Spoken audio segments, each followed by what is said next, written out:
Συνεχίζουμε μετά τις διαφημίσεις. Ελπίζουμε να είδατε τις διαφημίσεις Coca-Cola. Θέλω να πω της Ολυμπιάδας του 2004. Έχουμε ακόμα κοντά μας τους ανισόρροπους.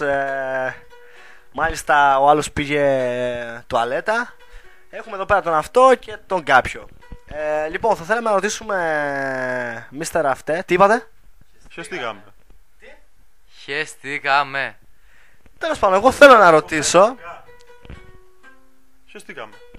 Λοιπόν, θα ήθελα να ρωτήσω τέλος πάντων πώς λεγόταν ο τίτλος του πρώτου τραγουδιού που παίξατε, γιατί το δεύτερο ξέρουμε ότι ήταν το Smurf Metal. The Attack of the Killer Ponies. Πονής Μαρία Πονής. Όχι το πόδι μου. Shit.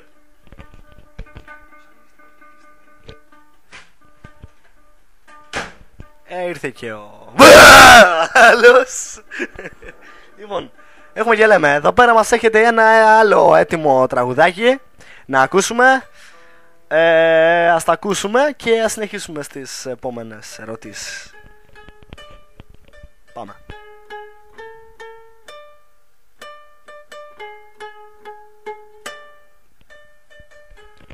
I like the smell of rotten rabbit in the morning. It smells like shit. A little bunny thought I'm going to give to you in an alien territory. Assholes do not open with an replay by my side and with a plasma gun.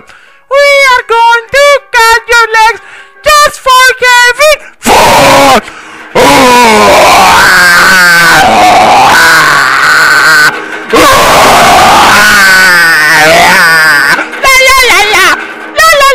La la la loo la la la loo la la la la la la la la la la loo la la la loo la la la la.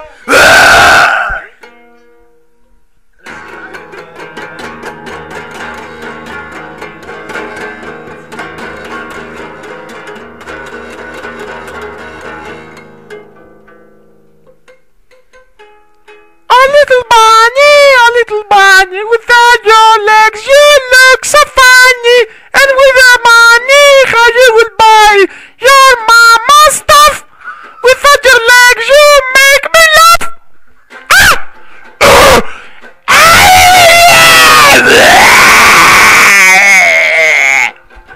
Ιβάν, πάρε με από εδώ οπωσδήποτε. Τέλος. Φτάνει πια. Ποιος είναι αυτός ο Γιώργος? Ποιος είναι αυτός ο Γιώργος? Έλατε. Στα αρχίδια μας. Κλειδί είναι, κλειδί. Καλά. Ιβάν, Μου βγάζουν σαν μένα ρε. Κατάλαβες? Άντε, θα κλείσει το στόμα του, από εδώ. Μα, δεν έχει μα. Μην μιλάς εμένα, μα τι. Λίγα με τη φλόρα. Μην είπες τίποτα για τη φλόρα. Φύγε από εδώ ρε. Σκάτσε εσύ ρε. καλά, συγγνώμη. Όχι εσένα, τα λούδο λέω. Μη σκόλω πάνω. Κάτσε κάτω. Ευχαριστούμε πάρα πολύ τους ανισόρροπους που ήταν σήμερα μαζί μας. Τι? Τελειώσαμε. Ξέρω εγώ, θέλετε να πείτε τίποτα άλλο? Καφέ δεν πιούμε. Ορίστε. Καφέ δεν πιούμε. Συνέντευξη ήρθατε, δεν ήρθατε για καφέ? Συνέντευξη. Τι είναι τώρα, βρήκατε λόγο να έρθετε εδώ πέρα? Και πού θα πιούμε καφέ εμείς? Πού σπίτι σας? Καφέ μας φέρανε. Γιατί? Ξέρω εγώ. Γιατί σας φέρανε για καφέ? Για να έρθετε σας φέρανε για καφέ? Ναι. Καφέ δεν έχει.